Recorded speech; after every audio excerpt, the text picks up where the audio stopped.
اعوذ باللہ السمیع العلیم من الشیطان الرجیم بسم اللہ الرحمن الرحیم الحمد للہ رب العالمین والصلاة والسلام علی اشرف الانبیاء والمرسلین خاتم النبیین رحمت للعالمین ابی القاسم محمد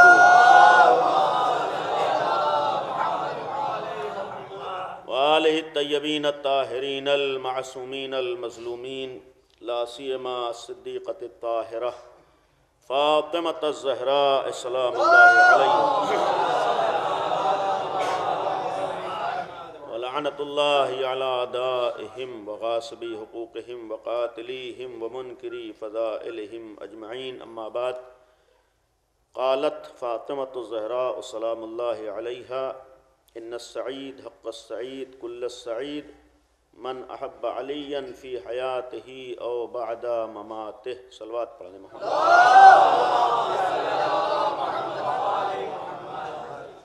اولاً جو افراد باہر ہیں ان سے مؤدبانہ گزارش ہے کہ اگر کوئی مجبوری نہ ہو تو مسجد میں جگہ موجود ہے، اور ایک دفعہ سورہ حمد اور 3 دفعہ سورہ قل هو اللہ کی تلاوت فرما کر مرحوم حسن علی خان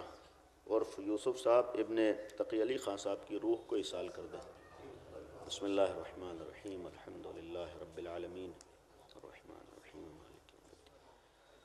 صلوات پڑھیں محمد و آل محمد۔ ایک مرد مومن کے ایصال ثواب کی مجلس، اور کل سے جو مہینہ شروع ہو رہا، ابتدائی تاریخیں اسی مہینے کی 3 تاریخ صدیقہ طاہرہ شہزادی کونین حضرت فاطمہ زہرا سلام اللہ علیہا کی شہادت کی تاریخ ہے۔ اسی حوالے سے میں نے آپ کے سامنے ایک حدیث پیش کی کہ ایصال ثواب کی غرض سے کچھ باتیں صدیقہ طاہرہ کے سلسلے میں، کچھ پہلو، الگ الگ گوشے، اور اس روشنی میں کہ شہزادی کونین نے اپنی تمام عظمتوں کے ساتھ ایک پوری انسانیت بالخصوص عالم اسلام کو ایک پیغام دیا، وہ پیغام ہماری نگاہوں کے سامنے رہے۔ حدیث یہ ہے کہ اور فرماتی ہیں کہ ان السعید حق السعید کل السعید، یقیناً سعید و کامیاب، مکمل طور پر سعادت مند، حق السعید جسے حق ہے کامیاب ہونے کا، من احب علیاً فی حیاتہ او بعد مماتہ، جو علی ابن ابی طالب سے محبت رکھے، چاہے ان کی زندگی میں ہو یا دنیا سے جانے کے بعد ہو۔ اور اس کے بعد کا جملہ ہے کہ ان الشقی، یقیناً بدبخت، شقی، حق الشقی جسے شقی ہونے کا حق ہے، کل الشقی مکمل طور پر بدبخت، من ابغض علیاً فی حیاتہ او بعد مماتہ، جو علی ابن ابی طالب سے بغض رکھے، چاہے ان کی زندگی میں ہو یا ان کی دنیا سے جانے کے بعد ہو۔ یہ ایک حدیث صدیقہ طاہرہ کی شہزادی کونین کی، بس اس حدیث کی روشنی میں ایک پہلو آپ کے سامنے عرض کرنا ہے۔ اولاً بی بی دو عالم کی ذات گرامی، چونکہ ذہنی طور پر ہم تیار ہوں، آنے والی تاریخیں جو شہادت کی تاریخیں ہیں، واقعاً اس خاندان عصمت و طہارت میں جو عظمت شہزادی کونین کی ہے، جو مرتبہ بی بی دو عالم کا ہے، یقیناً ہمارے لیے معصوم میں سے ہر ذات عظمتوں کے حامل ہے، احترام ہے، مرتبہ ہے، لیکن اس خاندان عصمت و طہارت میں ایک خصوصی اہمیت صدیقہ طاہرہ کو حاصل ہے۔ آپ اکثر سنتے رہتے ہیں، ظاہر سی بات ہے کہ ہمارے عقیدے کے اعتبار سے اللہ کے بعد اگر کوئی ذات ہے تو اسے نبی کریم کہتے ہیں، یعنی اللہ کے بعد اگر روئے زمین پر کوئی ذات ہے تو پیغمبر اکرم کی، اور اس کے بعد جو نفس رسول ہے وہ امیر المومنین کی ذات گرامی ہے۔ چونکہ جو عظمت پیغمبر کو حاصل ہے نفس رسول ہونے کی بنیاد پر، وہ ساری عظمتیں امیر المومنین کو حاصل ہیں، لیکن یہ بھی ایک حقیقت ہے کہ اس نبی کریم کے لیے اگر کوئی ذریعہ معرفت بنا ہے تو وہ صدیقہ طاہرہ ہے۔ یعنی ہم غور کریں کہ یہ شہزادی کونین کی عظمتیں اور ان کا مرتبہ اور ان کی عظمت اور ان کی اہمیت، یہ بھی دنیا کے لیے پیغام ہے کہ کس حد تک عظمتوں کے حامل، اور اس لیے بھی عرض کر رہا ہوں چونکہ ایصال ثواب کی مجلس ہے اور یہی ذکر ان کے لیے ایصال ثواب ہو جائے اور مغفرت کا ذریعہ ہو جائے، یہ بھی عرض کروں کہ واقعاً یعنی کوئی جذبات کی بات نہیں ہے، جوش عقیدت کا معاملہ نہیں ہے، شہزادی کونین اس ذات کا نام ہے کہ واقعاً اگر کوئی انسان صدیقہ طاہرہ کی عظمتوں تک پہنچ جائے تو پھر حق تک پہنچنا اس کے لیے بہت آسان ہو جاتا ہے، یعنی حق تک رسائی اس کے لیے بہت آسان ہو جاتی اگر واقعاً کسی حد تک وہ صدیقہ طاہرہ تک پہنچ جائے۔ شرط ہے کہ اسے عظمت صدیقہ طاہرہ معلوم ہو جائے، شہزادی کونین کا مرتبہ کیا ہے، بی بی دو عالم کی عظمت کیا ہے، کاش کسی حد تک لوگوں تک پہنچ جائے۔ اور یہاں پر معذرت کے ساتھ عرض کروں کہ آج ہمارے ذہنوں میں ہے کہ دنیا دور ہے۔ دیکھیں، دنیا کے دور ہونے کا سب سے بڑا اگر کوئی سبب ہے وہ یہ ہے کہ دنیا کو علم نہیں ہے کہ آل محمد کون ہے۔ یعنی ایسا نہیں ہے کہ دشمنی کی بنیاد پر دنیا دور ہے، بغض کی بنیاد پر دنیا دور ہے، نفرت کی بنیاد پر دنیا دور ہے، نہیں، بہت ہی کم ایسے افراد ہیں جو بغض و نفرت کی بنیاد پر آل محمد سے دور ہیں۔ اگر اکثریت اہل بیت سے دور ہے تو اس لیے دور ہے کہ انہیں علم نہیں اہل بیت کون ہے۔ یعنی حقیقت قرآن نام ہے پیغمبر اکرم کی ذات گرامی کا، جو ایک پہلو آپ کے سامنے عرض کر رہا ہوں کہ حقیقت قرآن کہتے ہیں نبی کی ذات کو۔ اگر حقیقت قرآن تک پہنچنا ہے تو ہم پیغمبر کو پہچانے تب قرآن سمجھ میں آئے گا۔ یہ جو ہماری نگاہوں میں قرآن کتابی شکل میں ہے، دو دفتیوں کے درمیان، یہ قرآن نہیں ہے، یہ تو ایک شکل و صورت ہے جو ہمارے سامنے، ورنہ حقیقت قرآن پیغمبر کی ذات ہے، نبی کریم کی ذات حقیقت قرآن ہے۔ اب خود قرآن کریم کے لیے ایک جملہ ہے شب قدر کی عظمت کے لیے کہ ہم نے اس قرآن کو شب قدر میں نازل کیا ہے۔ کسی بھی کائنات کی مخلوق میں اتنی طاقت و صلاحیت نہیں ہے کہ اس قرآن کو در کر سکے۔ قرآن کریم کی آیت ہے کہ اس قرآن کی عظمت اتنی زیادہ ہے کہ کسی بھی چیز میں اتنی صلاحیت نہیں ہے کہ اسے برداشت کر سکے۔ خود قرآن میں ہے کہ اگر ہم اس قرآن کو نازل کر دیں پہاڑ کے اوپر تو پہاڑ ریزہ ریزہ ہو جائے۔ اس قرآن کے لیے کہا گیا ہے کہ اس قرآن کو ہم نے شب قدر میں نازل کیا ہے، اور چونکہ یہ قرآن شب قدر میں نازل ہوا ہے، خود سورہ قدر نے بڑھ کر کہا کہ قرآن کے نازل ہونے کا ایک سبب یہ ہوا کہ اب ساری کائنات مل کر بھی شب قدر کو نہیں سمجھ سکتی ہے۔ اِنَّا أَنزَلْنَاهُ فِي لَيْلَةِ الْقَدْرِ کہ ہم نے قرآن کو شب قدر میں نازل کیا۔ اب اسی قرآن نے تو کہا کہ وَمَا أَدْرَاكَ مَا لَيْلَةُ الْقَدْرِ، تمہیں کیا معلوم کہ شب قدر کیا ہے؟ یہ قرآن کیوں کہہ رہا ہے کہ تمہیں کیا معلوم؟ یعنی جس رات میں قرآن نازل ہو جائے اس رات کی عظمت کو پوری کائنات نہ سمجھ سکے۔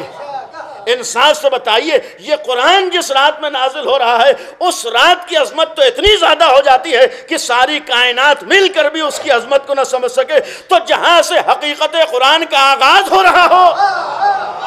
جو مرکز بن رہی ہو حقیقت قرآن کے لیے، اور اگر میں نے کہا کہ پیغمبر کی ذات پہلی ذات ہے جو حقیقت قرآن ہے، اس نبی کریم کی ذات نے بھی ایک جملہ کہا ہے کہ صحیح ہے فاطمہ میری بیٹی ہے، لیکن میرے لیے بھی اگر مرکز ہے تو صدیقہ طاہرہ ہے۔ یہی وجہ ہے کہ بیٹی ہونے کے بعد بھی فاطمہ تو ام ابیہا، فاطمہ میرے لیے ماں کا درجہ رکھتی ہے۔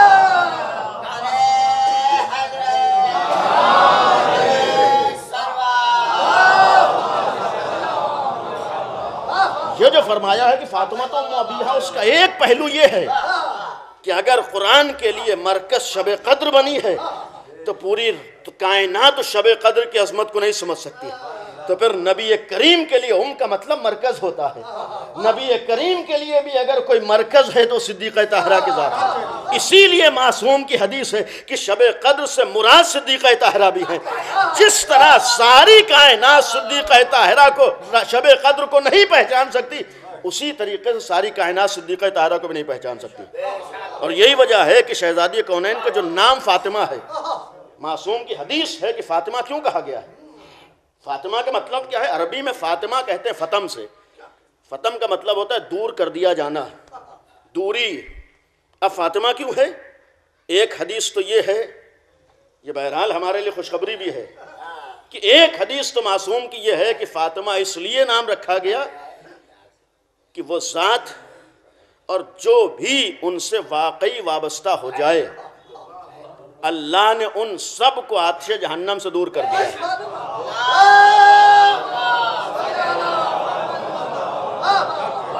خود فاطمہ کے معصوم نے حدیث بیان فرمائی۔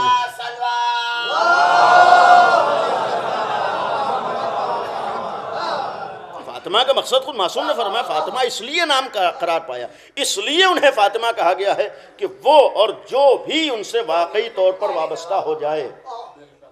جو بھی ان سے وابستہ ہو جائے اللہ نے انہیں آتش جہنم سے دور کر دیا ہے۔ اب یہاں پر رک کر معذرت کے ساتھ بزرگوں سے اپنے جوان بھائیوں کے لیے کہ صدیقہ طاہرہ کی بارگاہ میں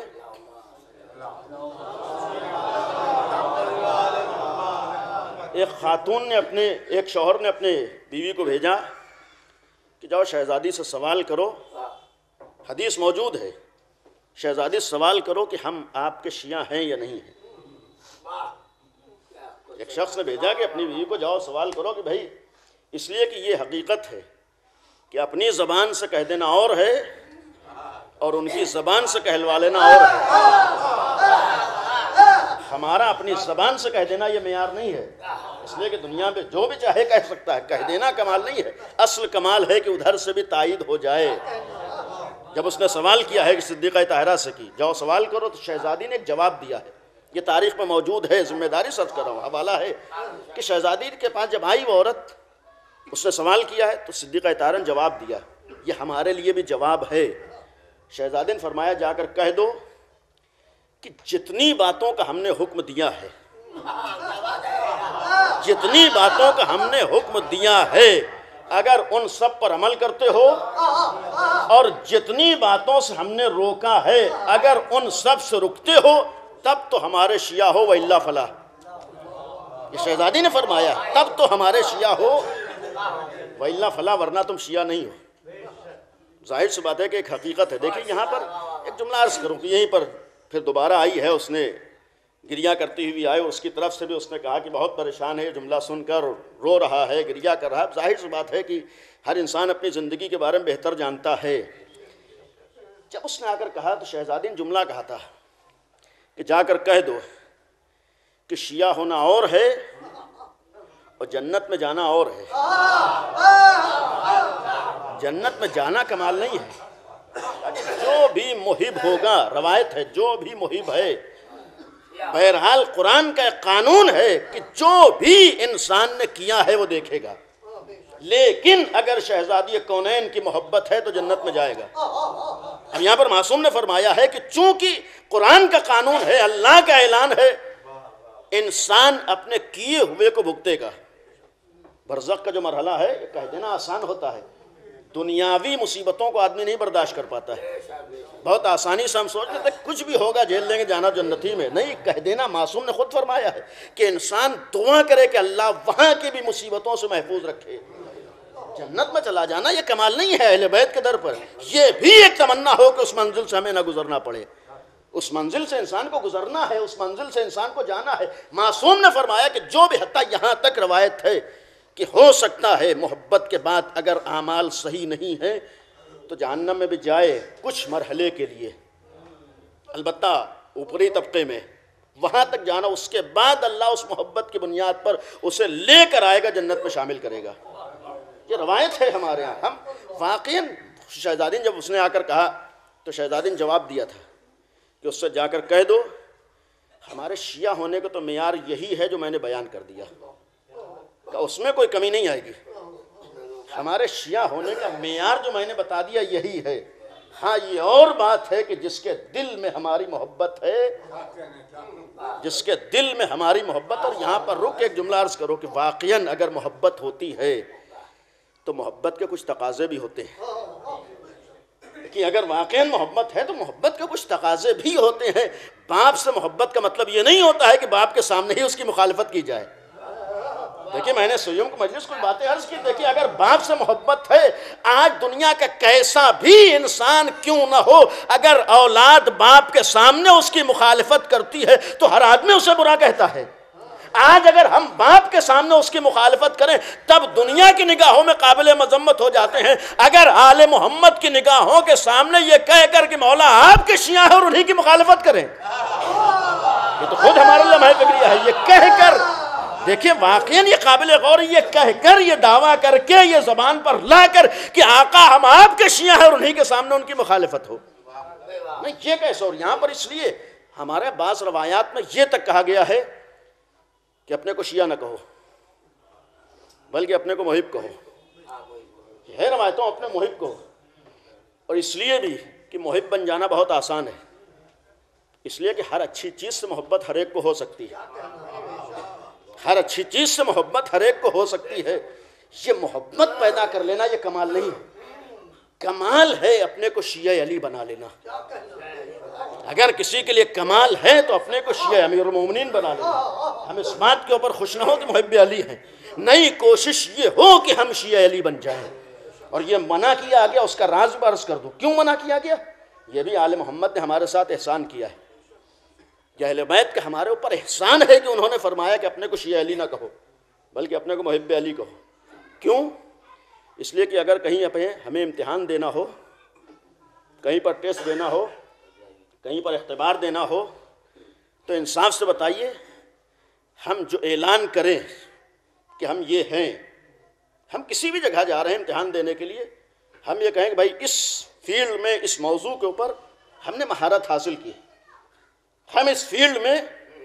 پی ایچ ڈی کیے ہوئے ہیں، ہم نے مہارت حاصل کر لی، تو پھر آپ کا امتحان اس کے اعتبار سے ہوگا، آپ کا امتحان اس کے اعتبار سے ہوگا جو دعویٰ کیا ہے،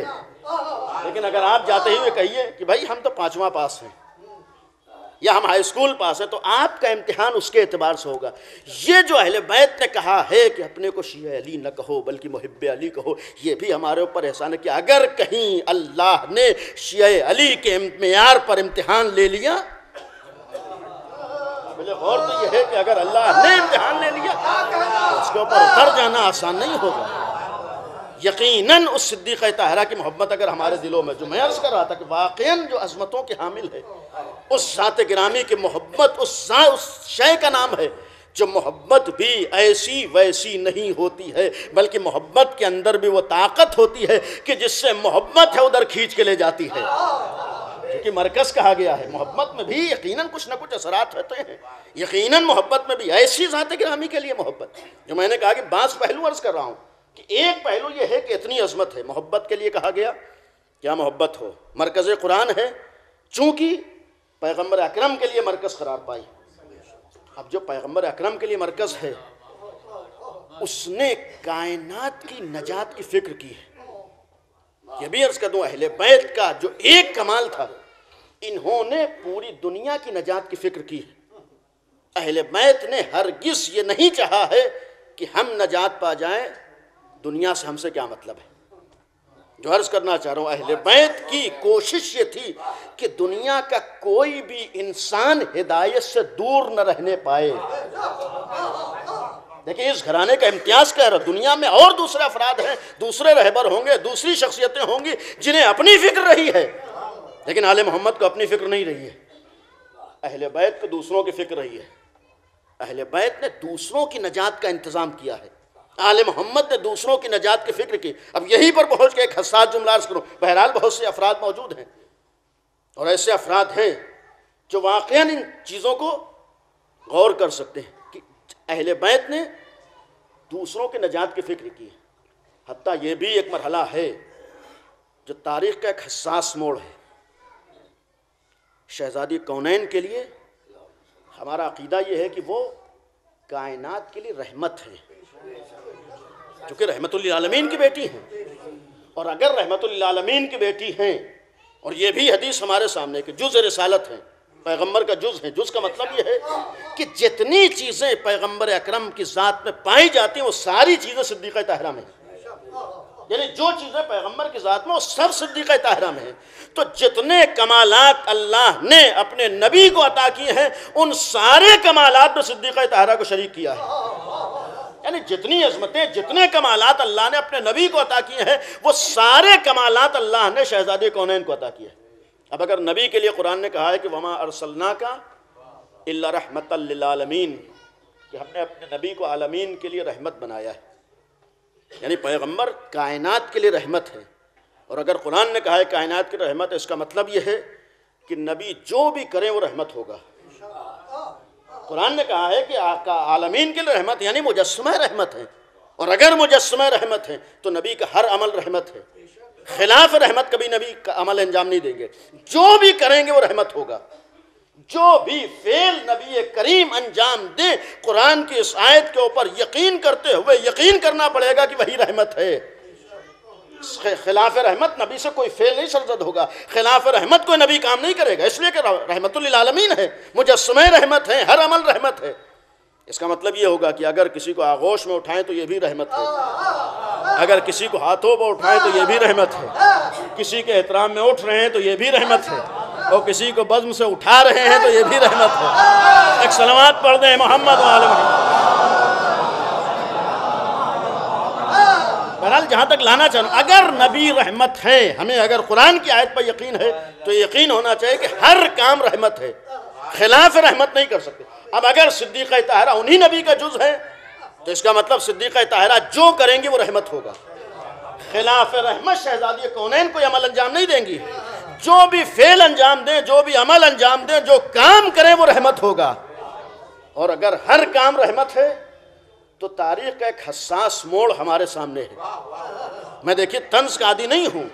بہرحال آج اللہ نے ہمیں عقل و فکر و شعور دیا ہے، اور کم از کم اگر ہم دائرہ اسلام میں آئے ہیں تو اسلام کا مطلب ہی ہے کہ صرف زبان سے دعویٰ اسلام کر دینا مسلمان نہیں بناتا ہے، جب تک خود ہمیں نہ پتا ہو کہ ہم نے کون سا اسلام قبول کیا ہے۔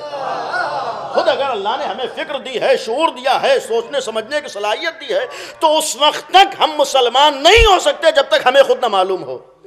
ہم یہ کہہ کے نہیں بچ سکتے ہیں کہ ہمارے باپ دادا مسلمان تھے لہذا مسلمان ہیں۔ ہم یہ کہہ کے نہیں بچ سکتے ہیں کہ چونکہ مولانا صاحب نے کہا تھا لا الہ الا اللہ کہہ دو، ہم نے کہہ دیا۔ کسی اور دین میں صرف کہہ دینے سے تو انسان اس دین کا ماننے والا ہو جائے گا، کام چل جائے گا، لیکن اتنا یقین ہے کہ دین اسلام پر صرف کہہ دینے سے کام نہیں چلے گا، بلکہ خود ہمیں معلوم ہو، اور جب خود ہمیں معلوم ہو تو یہ بھی ہمیں پتا ہو کہ ہم نے کون سا راستہ اپنایا ہے، ہم نے کون سا دین اپنایا ہے، ہم نے کس سے دین کو لیا ہے۔ ظاہر سی بات ہے کہ جب ہمارے لیے ضروری ہے۔ اب شہزادی کونین کے بعد تاریخ کا ایک مرحلہ، ایک موڑ آیا ہے جہاں پر شہزادی کونین نے ایک عمل انجام دیا ہے۔ عمل کیا تھا؟ یہ ذہن میں رہے کہ مجسمہ رحمت ہیں، جو کریں گی وہ رحمت ہوگا، خلاف رحمت شہزادی نہیں کر سکتی۔ اب یہاں پر جو تاریخ کا ایک موڑ ہے، شہزادی نے اظہار ناراضگی فرمایا ہے، شہزادی کونین نے اظہار ناراضگی فرمایا ہے، اور اتنا یقین رہے کہ آل محمد کے گھرانے میں یہ شخصیتیں وہ شخصیتیں تھیں جنہوں نے کبھی بھی اپنے نفس پر عمل نہیں کیا ہے۔ انہوں نے حتیٰ اگر کسی سے خوش ہوئی ہیں تو اپنے لیے نہیں خوش ہوئی ہیں، اور اگر کسی سے ناراض ہوئی ہیں تو اپنے لیے ناراض نہیں ہوئی ہیں۔ اس لیے کہ پیغمبر کا یہ جملہ دلیل ہے کہ فاطمہ کی خوشی اللہ کی خوشی ہے۔ پیغمبر کا جملہ دلیل ہے کہ فاطمہ کی ناراضگی اللہ کی ناراضگی ہے۔ اس کا مطلب یہ ہے کہ فاطمہ اپنے نفس کو معیار نہیں بناتی ہے، اپنی خوشی کو معیار نہیں بناتی ہے، یہ تعلقات کو نہیں دیکھا ہے۔ صدیقہ طاہرہ کا عمل اللہ کی مرضی کی روشنی میں ہوتا ہے، تبھی تو پیغمبر نے فرمایا ان کی خوشی اللہ کی خوشی۔ اب اگر یہ اپنے نفس کی تابع نہیں ہے تو تاریخ کا ایک مرحلہ ہمارے سامنے آتا ہے، اس سے بڑھ کر ایک منزل آتی ہے۔ بہرحال وہ تاریخ کا مرحلہ پیغمبر کے بعد کا گزرا، اور کچھ لوگ شہزادی کی بارگاہ میں حاضر ہوئے، شہزادی کونین کی بارگاہ میں آئے، امیر المومنین سے کہا کہ ہم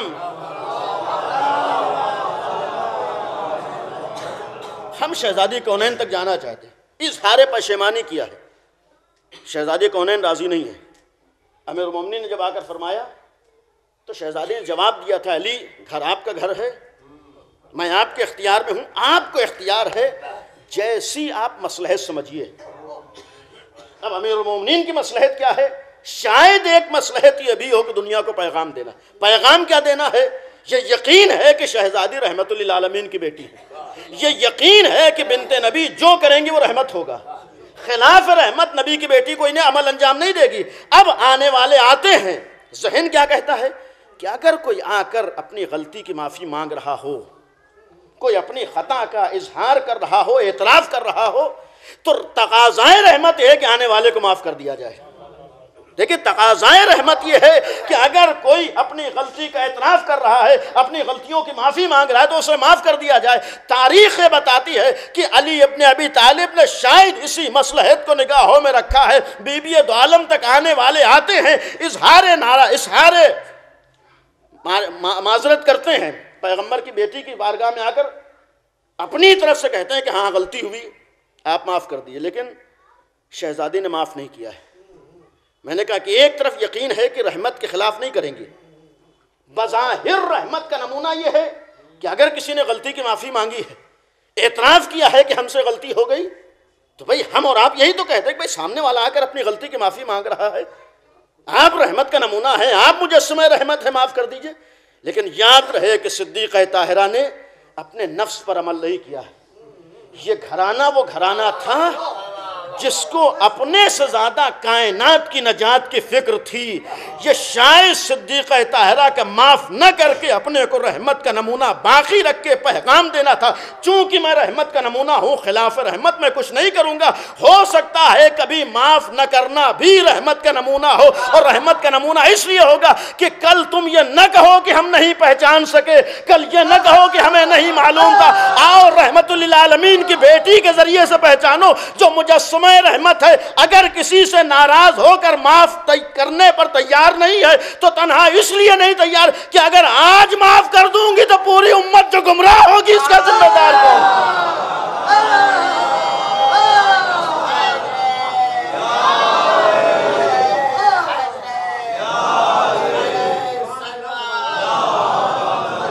یہ معاف نہ کر کے در حقیقت امت کو پیغام دیا ہے کہ مجھے امت کی نجات کی فکر ہے، میں امت کو گمراہی سے بچانا چاہتی ہوں۔ کل دنیا یہ نہ کہے کہ میں نے منصب کو دیکھ لیا، کل یہ دنیا نہ کہے کہ میں نے اقتدار کو دیکھ لیا، کل دنیا یہ نہ کہے کہ میں نے اکثریت کو دیکھ لیا ہے، کل دنیا یہ نہ کہے کہ میں نے اجماع کو دیکھا ہے، کل دنیا یہ نہ کہے کہ میں نے شورا کو دیکھا ہے۔ نہیں، پیغمبر کی بیٹی کو نگاہوں میں رکھو جو مجسمہ رحمت بھی ہے، رحمت کا نمونہ بھی ہے، جو عمل انجام دے گی وہی حق ہوگا۔ اور جو میں نے حدیث عرض کی تھی، بس ختم کیا، جو سب سے بڑا کارنامہ انجام دیا،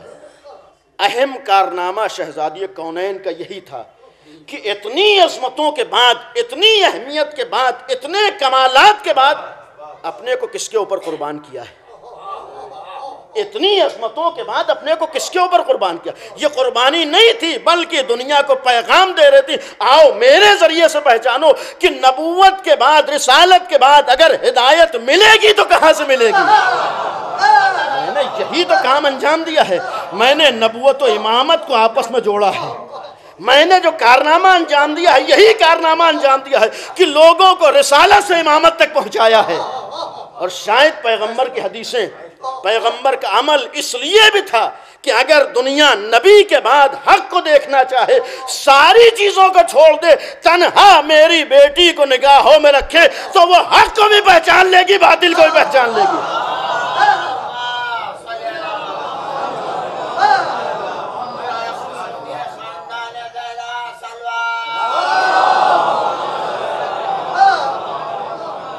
یہ بھی عرض کر دوں، دیکھیں جب اس مرحلے پر آئی ہیں تو اس نبی کے عظیم بیٹی نے کسی پس و پیش سے کام نہیں لیا ہے، بلکہ دنیا کے سامنے علیہ اعلان فرمایا ہے کہ اگر میرے بابا نے مجھے حق و باطل کا معیار بنایا ہے تو آؤ میرے ذریعے سے تم حق کو بھی پہچانو اور میرے ذریعے سے باطل کو بھی پہچانو، اس لیے کہ میں معیار ہوں دنیا کے لیے۔ اگر حق تک پہنچنا ہے تو میرے ذریعے سے پہنچو گے، اور اگر باطل آشکار ہوگا تو میرے ہی ذریعے سے آشکار ہوگا۔ یہ معاملہ صرف کسی ذات کا نہیں تھا۔ اور یہ بھی عرض کر دوں، صدیقہ طاہرہ کی نگاہوں میں صرف وہ زمانہ نہیں ہے،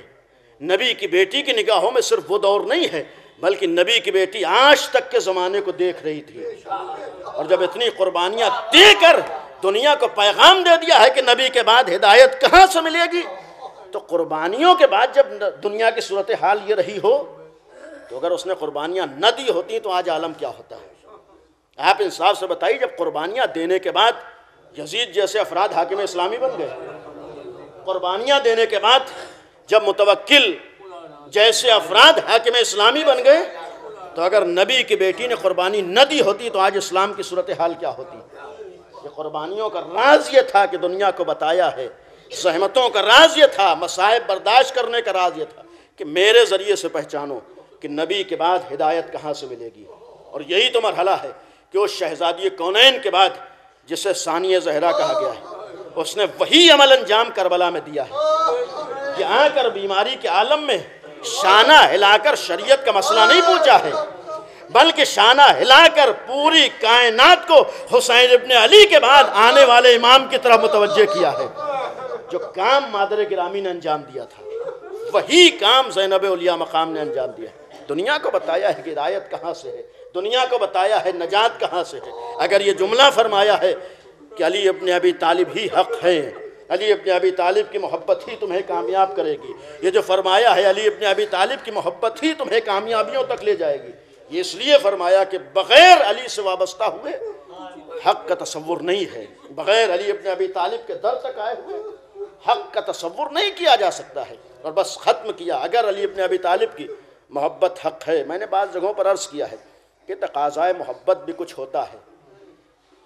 یک طرفہ دعوی محبت صحیح ہے، اس کے بعد کا مرحلہ میں نے درمیان میں جو باتیں عرض کی ہیں، اگر ہم صرف محبت کی بات کریں تو محبت بھی صرف یک طرفہ نہیں ہوتی ہے، بلکہ محبت کے تقاضوں میں یہ بھی ہوتا ہے کہ ان کی زبان سے بھی آئے کہ ہمارا محب ہے۔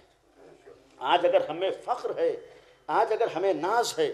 میں نے کہیں پر ایک جملہ کہا تھا، آج اگر ہمیں ناز ہے کہ علی ابن ابی طالب جیسی ذات ہماری امام ہے، میں نے ختم کیا، یہ یقین رہے کہ دنیا میں ایسے رہبر نصیب نہیں ہے۔ آج باپ کسی لائق ہو جاتا ہے تو اولادیں کہاں سے کہاں پہنچ جاتی ہیں۔ بہت سی اولادیں اگر نہیں بن پاتی ہیں تو اس لیے کہ ان کو کوئی بتانے والا نہیں ہے، ان کے لیے کوئی آئیڈیل نہیں، ان کے لیے کوئی رہنما نہیں ہے۔ لیکن اگر باپ کسی لائق ہوتا ہے، باپ کہیں تک پہنچتا ہے تو اپنی اولاد کو بھی کسی لائق بنا دیتا ہے۔ اولادیں اسی وقت لائق ہوتی ہیں جب باپ کسی لائق ہوتا ہے۔ آپ انصاف سے بتائیے، اس کائنات میں، اس روئے زمین پر اللہ نے جیسے رہبر ہمیں عطا کیے، کیا دنیا کی کسی قوم کو ایسے رہبر نصیب ہیں؟ دنیا نے جیسے نمونے عمل ہمیں عطا کیے، کیا دنیا میں کسی بھی قوم کو ایسے رہبر نصیب ہیں؟ بظاہر کہہ دینا تو بہت آسان ہے، انصاف سے بتائیے علی ابن ابی طالب جیسا امام جس کا امام ہو، امیر المومنین جیسی ذات گرامی جس کے لیے آئیڈیل ہو، صدیقہ طاہرہ جیسی ایک نمونہ عمل جس کے پاس ہو، اور صرف ایک دو ذات نہیں جہاں 14 ایسے کردار ہو۔ صرف جوش عقیدت کا معاملہ نہیں، واقعاً جیسا کردار دنیا میں سوچا نہیں جا سکتا ہے۔ ایسے کردار اللہ نے ہمیں دیے ہوں، ایسے نمونے عمل ہمیں دیے ہوں۔ آج واقعاً حق تو اس وقت تھا کہ ہم دنیا میں اگر شان سے یہ کہتے تھے شیعہ علی ہیں تو صرف زبان سے نہ کہتے بلکہ اپنے عمل سے ثابت کر کے بتاتے کہ چونکہ علی کے شیعہ ہیں لہٰذا ہر میدان میں آگے نظر آ رہے ہیں۔ صرف زبان سے ہمیں کہنا نہ پڑتا بلکہ ہمارا عمل بتاتا کہ چونکہ علی کے چاہنے والے ہیں لہٰذا یہ کردار ہے، چونکہ فاطمہ کے ماننے والے لہٰذا یہ عمل ہے، چونکہ جعفر صادق کے ماننے والے ہیں لہٰذا دنیا میں ایسے ظاہر ہے۔ واقعاً اگر محبت ہے تو ایسے ہو، اس لیے کہ اگر ہم ناز کرتے ہیں کہ ہمارا امام علی ہے، اگر ہم فخر کرتے ہیں کہ ہمارا امام حسین ہے، تو عزیزو فخر و ناز تو اس وقت ہو کہ کبھی اپنے امام کو بھی ناز کرنے کا موقع دیں کہ ہمارا امام بھی ناز کرے کہ ہمارے چاہنے والے ہیں۔ اگر ہمیں فخر ہے تو انہیں بھی تو فخر کرنے کا موقع ملے کہ وہ ناز کریں کہ ہمارا چاہنے والا۔ اور کائنات میں ایسے افراد گزرے ہیں جن پر خود امام نے ناز کیا ہے، ایسا نہیں ہے کہ تاریخ میں نہ ہو۔ سلمان و ابوذر جیسے افراد ہیں جنہوں نے اپنی زبانوں سے نہیں کہا ہے کہ ہم شیعہ علی ہیں بلکہ علی نے کہا ہے کہ ہمارا چاہنے والا۔ اصل محبت اسے کہتے ہیں۔ اور پھر جہاں اس محبت کے لیے قربانیاں دی گئی ہیں، ایک مرحوم کے اصالہ ثواب کی مجلس ہے، گھر کے ہر فرد کے لیے اپنے عزیز کا جانا بہت سخت ہوتا ہے، کسی بھی رشتہ دار کے لیے، اور خاص کر اگر گھر کا کوئی بزرگ جاتا ہے تو اس کا اثر پورے خاندان پر ہوتا ہے۔ اور یہ بھی عرض کر دوں، دیکھیے جہاں تک بزرگوں کی بات ہے، ہم ہو سکتا ہے جب تک بزرگ گھر میں موجود ہے اس کی اہمیت کو نہ سمجھ پائیں، لیکن جب ہم گھر کے بزرگ کے سائے سے محروم ہوتے ہیں تب اندازہ ہوتا ہے کہ اس بزرگ کی وجہ سے اللہ کی کتنی نعمتیں اور رحمتیں گھر میں تھیں۔ اس لیے کہ ظاہر سی بات ہے کہ ہمارا مزاج یہ ہے کہ جب تک نعمتوں کے درمیان رہتے ہیں اہمیت نہیں سمجھ پاتے، لیکن جب رحمت چھنتی ہے تب اہمیت کا اندازہ ہوتا ہے۔ ہماری شریعت میں اگر بزرگوں کی اہمیت بتائی گئی، ایک راز یہ ہے کہ اس بزرگ کے وجود سے گھر میں برکتیں ہوتی ہیں، اور اس بزرگ کا چلا جانا، اور ان بزرگ رشتوں میں ایک رشتہ ہمارے یہاں باپ کا بھی ہے اور ایک رشتہ ماں کا بھی ہے۔ ہر انسان کے لیے ماں باپ کے سائے سے محروم ہو جانا، اپنے بزرگ کے سائے سے محروم ہو جانا، لیکن بظاہر بعض رشتے بزرگی کے رشتے تو ہوتے ہیں، لیکن تاریخ اہل بیت میں رشتے تو بزرگی کے تھے، لیکن جانے والا 18 سال کی عمر میں دنیا سے گیا ہے۔ اس لیے کہ جس ذات گرامی کی شہادت کی تاریخ ہے، ماں کا رشتہ ہے، صحیح ہے، بظاہر ایک عمر ہوتی ہے، 4 بچے چھوڑ کر گئی، لیکن جس وقت دنیا سے گئی ہے تو تاریخ نے جو عمر لکھی ہے صرف 18 سال، اس لیے کہ آنے والی 3 تاریخ، کل پہلی ہے، 3 تاریخ اسی ذات گرامی کی شہادت کی تاریخ ہے، اور جس وقت گئی ہیں تاریخ نے منظر کیا لکھا ہے؟ سر کے بال سفید ہو گئے۔ جس وقت گئی ہیں تاریخ نے کیا جملہ لکھا ہے؟ کہ کمر جھک گئی تھی۔ جس وقت گئی ہیں تو عصا کے سہارے چلتی تھی۔ عزیزو، آسان نہیں ہوتا ہے، اور پھر اولاد کے سامنے جب باپ یا ماں جاتے ہیں، کسی عمر میں اولاد کیوں نہ ہو، اگر کسی حد تک اس رشتے کی اہمیت کا اندازہ ہوتا ہے تو انسان کے لیے ان رشتوں سے محرومی بہت سخت ہوتی ہے، اس لیے کہ ظاہر بعد میں احساس ہوتا ہے کہ باپ کیا تھے، ماں کیا تھے۔ اور جہاں سیدہ جیسی ایک ماں ہو، اولاد کے دل سے پوچھیے، اور صرف یہ اچانک نہیں چلی گئی، بلکہ چھوٹے چھوٹے بچوں نے 2.5-3 مہینے جو منظر دیکھا ہے، اور صرف بچوں نے منظر نہیں دیکھا ہے، بلکہ ذرا وہ امیر المومنین کے دل سے پوچھئے، روئے زمین پر جس سے بڑا غیرت دار قابل تصور نہ ہو۔ میں یہ عرض کروں کہ یہ تاریخیں، یہ 2-2.5 مہینے ایک جہت سے صدیقہ طاہرہ کے لیے قیامت کی تاریخیں تھیں، مصیبت کی تاریخیں تھیں، اس لیے کہ 2-2.5 مہینے میں جس طریقے سے گزارے ہیں آسان نہیں ہوتا ہے۔ انسان کی ایک معمولی سی انگلی ٹوٹ جاتی ہے کتنا بے چین ہوتا ہے۔ آپ کسی ڈاکٹر سے جا کے پوچھئے کہ اگر کسی کی پسلیاں ٹوٹ جائیں تو عالم کیا ہوتا ہے؟ تاریخ نے لکھا ہے کہ جس وقت در و دیوار کے درمیان آئی ہے تو پسلیاں ٹوٹی ہیں، اور صرف اس کی پسلیاں نہیں ٹوٹی ہیں بلکہ بازو بھی ٹوٹا ہے، پہلو بھی ٹوٹا ہے۔ آپ انصاف سے بتائیے 2-2.5 مہینے اس نے کیسے گزارے ہیں؟ بستر سے نہیں اٹھ سکتی تھی۔ جو میں عرض کرنا چاہ رہا ہوں کہ صحیح ہے بہت سخت تھا، لیکن کیا کبھی ہم نے غور کیا اسی گھر میں علی جیسا غیرت دار بھی تھا؟ صرف وہی منظر نہیں کہ گھر میں موجود ہیں جلتا دروازہ گرا دیا گیا، صرف وہی مرحلہ نہیں ہے کہ گھر میں موجود ہے شکم میں بچہ شہید کر دیا گیا، بلکہ انصاف سے سوچئے جب بھی علی کی نگاہ سیدہ پر جاتی ہوگی،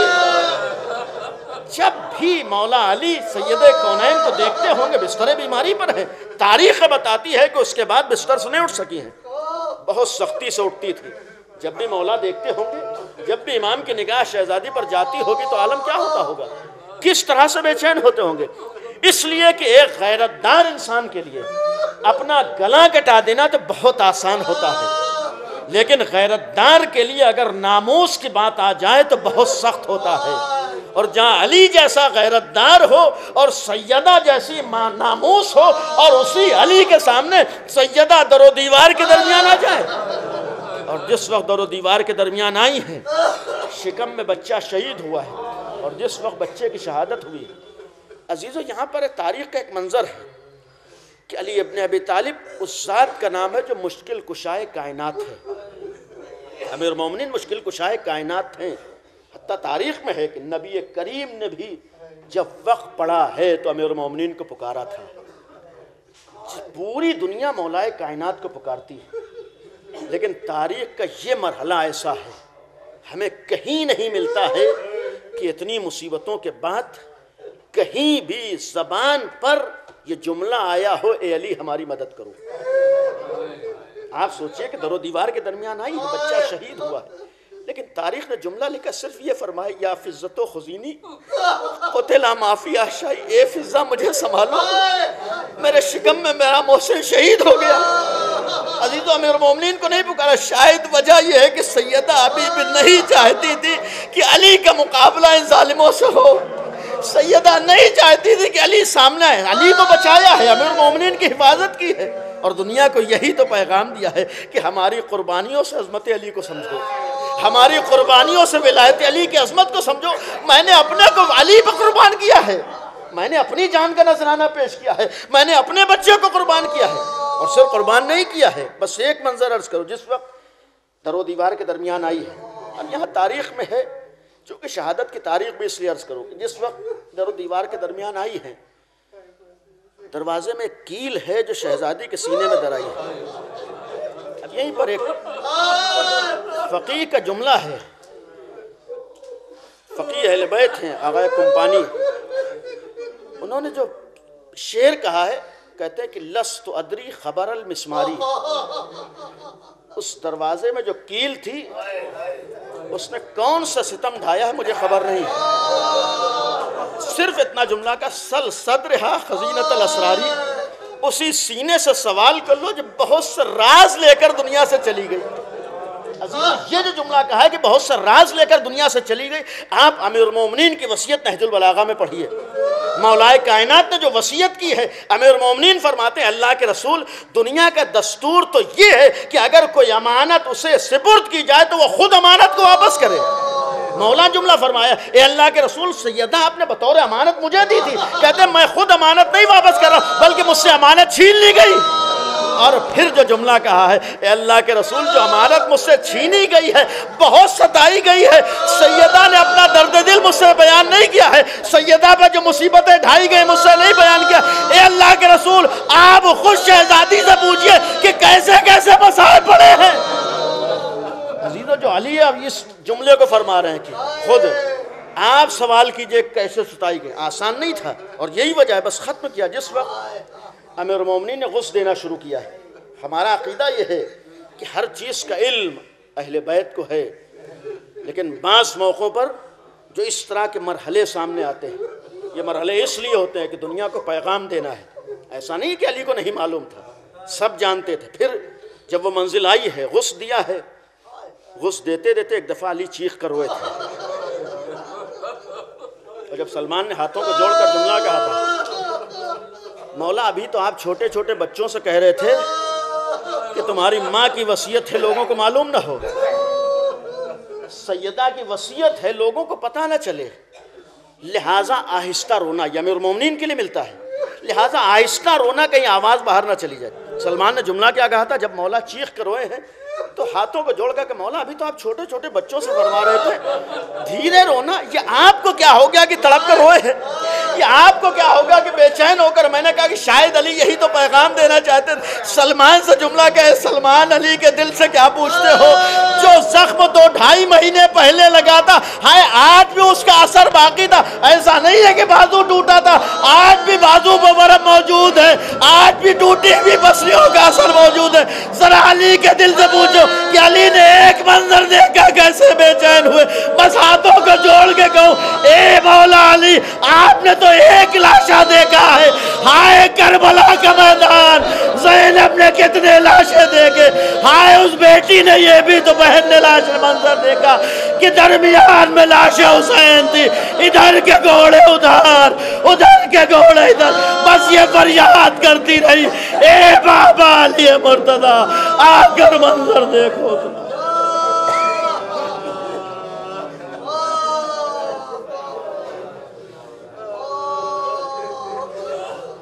لعنت اللہ علی قوم الظالمین سيعلم الذين ظلموا أي منقلب ينقلبون۔ خدایا ہماری اس عبادت کو قبول فرما، خدایا صدیقہ طاہرہ کا واسطہ ہے، شہزادی کونین کا واسطہ ہے، اس ذکر کو مرحوم کی مغفرت کا ذریعہ قرار دے۔ پروردگارہ آل محمد کے صدقے میں تمام مرحومین کی مغفرت فرما، پروردگارہ حاضرین کے حصہ جو مرحوم ہو چکے ان سب کی مغفرت فرما،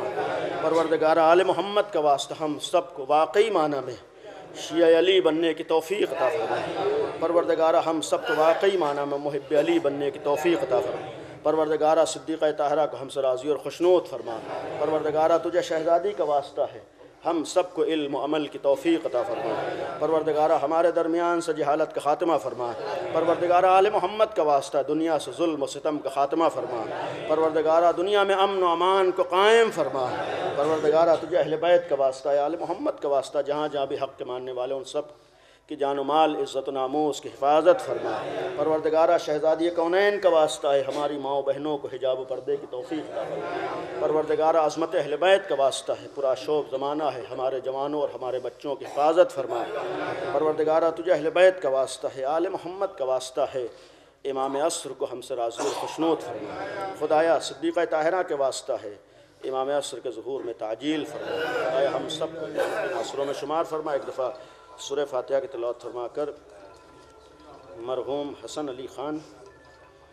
عرف یوسف صاحب ابن تقی علی خان صاحب کی روح کو اور جملہ مرحومین بالخصوص حاضرین کے اعزاء جو مرحوم ہو چکے ان سب کی ارواح کو ایصال کر دیں۔